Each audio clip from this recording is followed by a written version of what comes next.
Okay students, ఇంతకుముందు మనం vitamin B5 చూసాం కదా. ఇప్పుడు విటమిన్ B6 చూద్దాం. విటమిన్ B6 అంటే దాన్ని పిరిడాక్సిన్ అని కూడా అంటారు.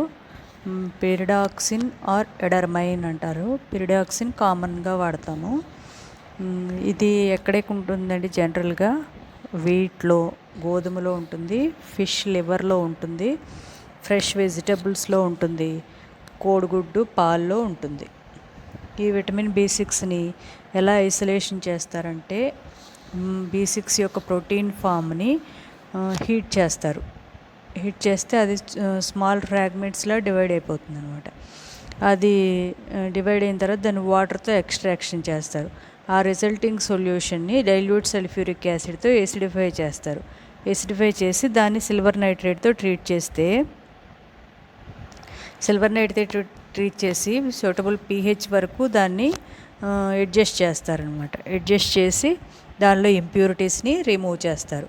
రిమూవ్ చేసిన తర్వాత ఆ వచ్చినటువంటి విటమిన్ని ఫిల్లర్ సెత్తో అబ్జార్బ్ చేసుకుంటారు. అబ్జార్బ్ చేసుకుని దాన్ని ఎక్స్ట్రాక్షన్ చేసుకుని సల్ఫ్యూరిక్ యాసిడ్ లాంటి, లేకపోతే ఫాస్ఫోటంగస్టిక్ యాసిడ్ లాంటి, సిలికోటంగస్టిక్ యాసిడ్ లాంటి యాసిడ్స్ ద్వారా దాన్ని ప్యూరిఫై చేస్తారు. ప్యూరిఫై చేస్తే అది ప్రెసిపిటేషన్ ఫామ్లో వస్తుందన్నమాట. వచ్చిన తర్వాత దానికి హైడ్రోక్లోరిక్ యాసిడ్ యాడ్ చేసి విటమిన్ని ప్యూర్ ఫామ్లో పొందుతాము. ఓకే, ఈ విటమిన్ B6 అనేది పిరిడాక్సిన్ అనేది హైలీ స్టేబుల్ కాంపౌండ్. అది వేడికి బ్రేక్ అయిపోవడం కానీ, యాసిడ్స్తో బేస్తో బ్రేక్ అయిపోవడం కానీ ఉండదన్నమాట. కానీ ఆక్సిడైజింగ్ ఏజెంట్స్తో అది డిస్ట్రాయ్ అయిపోతుంది. డెఫిషియన్సీ డిసీజెస్, విటమిన్ B6 యొక్క డెఫిషియన్సీ కనుక వస్తే మనకు కొన్ని స్కిన్ డిసీజెస్ వస్తాయి. అవేంటి అంటే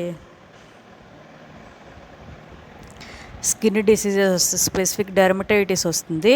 దానిలో ఆ డెర్మటైటిస్కి ఏం పేరు పెడతారంటే యాక్రోడైనియా నోజ్ అని పెడతారు. లేకపోతే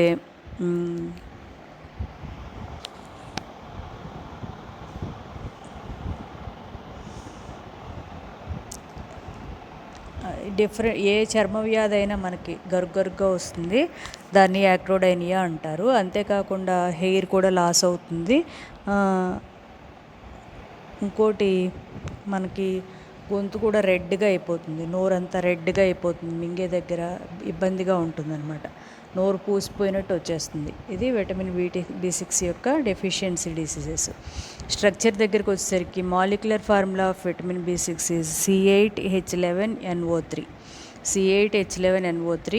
అందులో N అనేది వీక్ బేసిక్ నేచర్ని కలిగి ఉంటుంది N ఉండడం వల్ల. కానీ ఇది weak base. Methoxy methyl amino group ఉండడం వల్ల, ప్రైమరీ ఎమినో గ్రూప్స్ ఉండడం వల్ల ఇది వీక్ బేస్గా ఎగ్జిస్ట్ అవుతుంది. ప్రైమరీ ఎమిన్ గ్రూప్ ఉంది అనేది ఎలా తెలిసిందంటే కన్ఫర్మేషన్ టెస్ట్ ద్వారా తెలిసింది. ఇంకోటి పిరిడాక్సిన్ అనేది ఫెర్రిక్ క్లోరైడ్తో డీప్ రెడ్ కలర్ ప్రెసిపిటేషన్ ఇస్తుంది. అంతేకాకుండా డైఎజోమీథోన్తో రియాక్షన్ జరుగుతుంది. కాబట్టి దీనిలో హైడ్రాక్సీ గ్రూప్ ఉంది. O అనేది OHగా ఉంది, అది ఫినాల్గా ఉంది. ఫెర్రిక్ క్లోరైడ్తో రియాక్షన్ ఇచ్చింది కదా, ఫినాల్గా ఉంది అని తెలుస్తుంది. కాబట్టి పిరిడాక్సిన్లో ఫినాల్ రింగ్ ఉంది అని యూవీ స్పెక్ట్రమ్ ద్వారా, లాంబ్డా మ్యాక్సిమం వాల్యూ ద్వారా కూడా దీన్ని కన్ఫర్మ్ చేయడం జరిగిందనమాట. కాబట్టి ఇది హైడ్రాక్సీ పిరిడిన్. ఇందాక B5 అయితేనేమో పిరిడిన్ కార్బాక్సిలిక్ యాసిడ్, ఇదేమో hydroxy pyridine. UV spectral data of pyridoxine indicates that presence of pyridine ring in pyridoxine.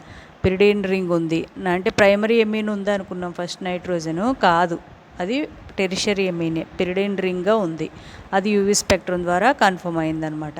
ఇంకోటి మోనోమిథైల్ ఈథర్ ఆఫ్ పిరిడాక్సిన్ని ఫెర్రిక్ క్లోరైడ్ యాడ్ చేస్తే రెడ్ కలర్ రాలేదు. అంటే 2 హైడ్రాక్సిల్ గ్రూప్స్ పిరిడాక్సిన్లో ఆల్కహాలిక్ నేచర్ని కలిగి ఉన్నాయి.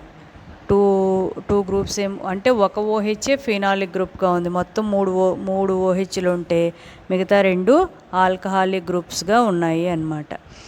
అలాగే మోనోమిథైల్ ఈథర్ ఆఫ్ పిరిడాక్సిన్ని ఎల్టీఏతో లెడ్ టెట్రా ఎస్టేట్తో ట్రీట్ చేస్తే రిడక్షన్ జరగదన్నమాట.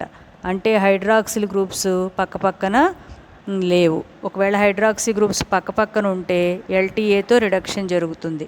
మీరు రిడక్షన్లో చదువుతారు, అది ఇక్కడ లేదన్నమాట. Oxidation of pyridoxine with chromic anhydride indicates the presence of methyl group in it. Chromic ఎన్హైడ్రైడ్తో ఆక్సిడేషన్ జరగడం వల్ల దీనిలో మిథైల్ గ్రూప్ ఉందని తెలుస్తుంది అనమాట. ఆ మోనోమిథైల్ పిరిడాక్సిన్ ఆక్సిడేషన్ చేసినప్పుడు ఆల్కలైన్ KMnO4తో మిథాక్సీ పిరిడిన్ ట్రైకార్బాక్సిలిక్ యాసిడ్ని ఇస్తుంది. ఈ ట్రైకార్బాక్సిలిక్ యాసిడ్ ఫెర్రస్ సల్ఫేట్తో రెడ్ కలర్ ఇస్తుంది. అది పిరిడిన్ 2 కార్బాక్సిలిక్ యాసిడ్ యొక్క క్యారెక్టరిస్టిక్ రియాక్షన్ అన్నమాట. పిరిడిన్ 2 కార్బాక్సిలిక్ యాసిడ్ యొక్క క్యారెక్టరిస్టిక్ రియాక్షను ఇక్కడ వస్తుంది. అంటే పిరిడిన్ని పిరిడాక్సీ మోనోమిథైల్ ఈథర్గా కన్వర్ట్ చేసి దాన్ని KMnO4తో ఆక్సిడేషన్ చేస్తే మిథాక్సీ పిరిడిన్ ట్రైకార్బాక్సిలిక్ యాసిడ్ వస్తుంది. మిథాక్సీ పిరిడిన్ ట్రైకార్బాక్సిలిక్ యాసిడ్లో 2 కార్బాక్సిలిక్ యాసిడ్ ఉంటే బ్లడ్ రెడ్ కలర్ వస్తుంది ఫెర్రస్ సల్ఫేట్తో, అది వచ్చింది. కాబట్టి పిరిడాక్సిన్ మిథైల్ ఈథర్ ఒక మిథాక్సీ గ్రూప్ ఉంది, 2 ఆల్కహాలిక్ గ్రూప్స్ ఉన్నాయి, 1 మిథైల్ గ్రూప్ ఉంది. 1 పిరిడిన్ రింగ్ మీద మిథాక్సీ గ్రూప్ ఉంది, ఒక ఆల్కహాలిక్ గ్రూప్ ఉంది, ఒక ఆల్కహాలిక్ గ్రూప్ ఉంది, ఒక మిథైల్ గ్రూప్ ఉంది, ఒక ప్రైమరీ ఆల్కహాలిక్ గ్రూప్ ఉంది, 2 ఆల్కహాలిక్ గ్రూప్స్. చూడండి మొత్తం 3 OHలు కదా. 3 OHల్లో ఇవి 2 ఆల్కహాలిక్ గ్రూప్స్, ఇది ఫినాలిక్ గ్రూప్, ఇది మిథైల్ గ్రూప్. ఇవి పిరిడిన్ రింగ్ మీద ఉన్నాయి.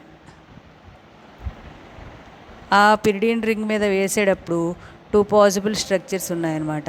మిథైల్ గ్రూప్ అనేది Nకి ఇటువైపు వేయచ్చు, ఇటువైపు వేయచ్చు. 2 మిథైల్ గ్రూప్స్ కదా. కాబట్టి పొజిషన్ ఆఫ్ మిథైల్ గ్రూప్స్ అనేది ఎటువైపు వేయాలి అనేది ఈ రియాక్షన్ ద్వారా కన్ఫర్మ్ అయింది. పొజిషన్ ఆఫ్ ఆల్కహాలిక్ గ్రూప్స్ కూడా మనం వేసిన ఈ పొజిషన్స్ అనేవి కన్ఫర్మ్ చేయడానికి oxidation of monomethyl ether of pyridoxine with barium permanganate ద్వారా వచ్చే కాంపౌండ్ ఏదైతే ఉందో carboxylic acid of monomethyl ether of pyridoxine, దానిలో యాసిడ్ గ్రూప్స్ ఈ పొజిషన్స్లో వచ్చినాయి. అంటే ఇక్కడ ఆల్కహాల్ గ్రూప్స్ ఉన్నాయి. ఆల్కహాల్ గ్రూప్స్ ఆక్సిడేషన్ జరిగి ఇక్కడ యాసిడ్ గ్రూప్స్ వచ్చాయి. కాబట్టి మిథైల్ గ్రూప్ ఇటే ఉంది, ఇటే వేయాలి, ఇది ఈ స్ట్రక్చర్ కరెక్ట్, ఇది కాదు. ఈ స్ట్రక్చర్లో ఈ 2 ఆల్కహాలిక్ గ్రూప్స్ కరెక్టే. మిథాక్సీ గ్రూప్ ఇదన్నమాట. ఆ పాయింట్స్ని బేస్ చేసుకుని పిరిడాక్సిన్ యొక్క స్ట్రక్చర్ని ఈ విధంగా రాయడం జరిగిందనమాట. ఇది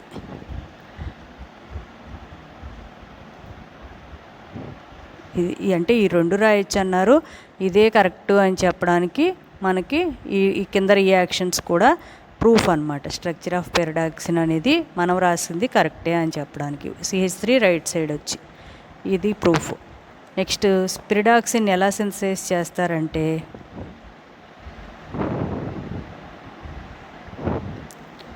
పిరిడాక్సిన్ని సింథసైజ్ చేయడానికి స్టార్టింగ్ కాంపౌండ్స్ ఇవి 2 తీసుకుంటారు. ఈ రెండింటిని తీసుకుని పిపరిడిన్ ప్రెజెన్స్లో మిథనాల్ని యాడ్ చేస్తే సైక్లిక్ ఫామ్ వస్తుంది. సైక్లిక్ ఫామ్ ఈ విధంగా వస్తుంది అన్నమాట. అంటే ఇది N, ఈ N కదా, ఇది N, CO, CN, CH2. ఇప్పుడు దీని దగ్గరికి ఈ CO వస్తుంది అన్నమాట. ఇది ఓకే, ఇది CH3.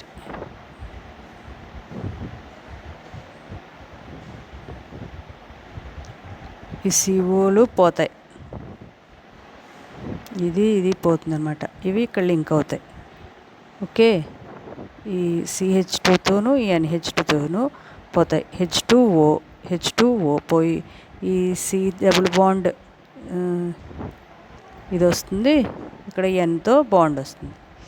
ఇది పిప్పరడిన్ మిథనాల్తో రియాక్షన్ చేశారు. నెక్స్ట్ అది కీటోయినాల్ టాటోమెరిజం ద్వారా దాన్ని అదే మోడిఫై చేసుకుని ఇక్కడ చూడండి, ఇక్కడ కీటో ఫామ్ ఉంది కదా, C+O, అది కీటో ఫామ్గా ఉన్నది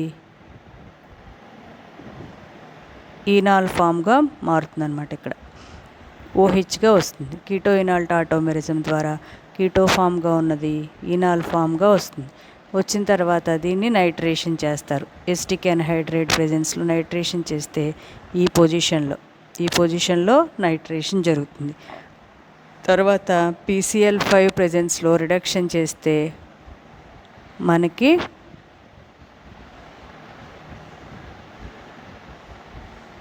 ఈ CNను